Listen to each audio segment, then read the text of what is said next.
One mistake that those of us in political life make is we try to, make others happy or be all things to all people or read a poll and do what the poll says. And, Washington knew that it wasn't a solitary profession where I'm just going to do it my way or it's the highway. I mean, he understood leadership is about a group, and you're not a leader if you don't have followers. But I think Washington understood that, with humility, I'm going to decide what is the right thing to do, and then I'm going to do my best to do it.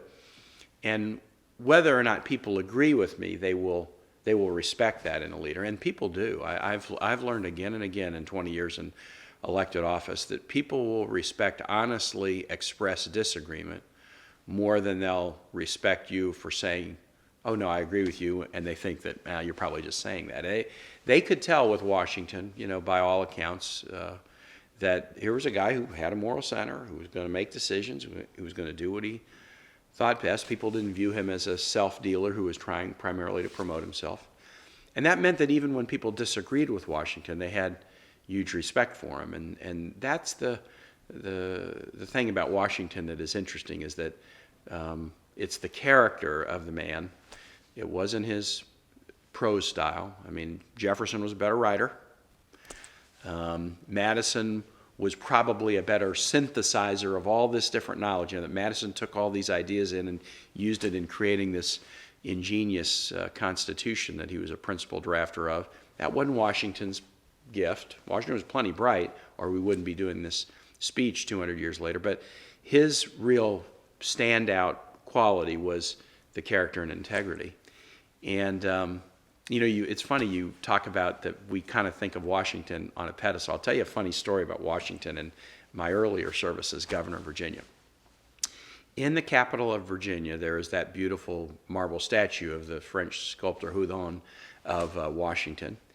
And it's a priceless statue in the center of the atrium in the Virginia Capitol that Thomas Jefferson designed, and it is a really beautiful piece of art.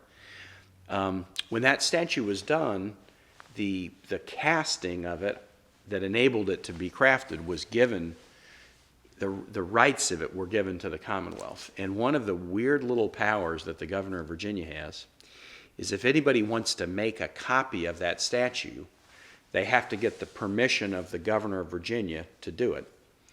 And governors over the time, since the statue was installed in the Capitol in the late 1700s, governors over time have granted those permissions on occasion.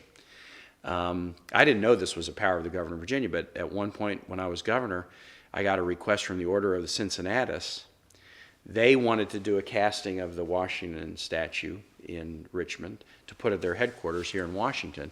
And what they said is, and we're going to do it very differently. Every other one of these that's been done has been put on a pedestal.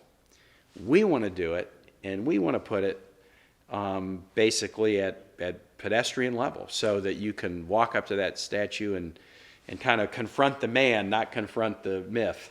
And so they cast the statue, and they have it. It's slightly larger than life size, but they have it in a way where you can really kind of take Washington off the pedestal and see that beautiful work of art and see the man in a different way.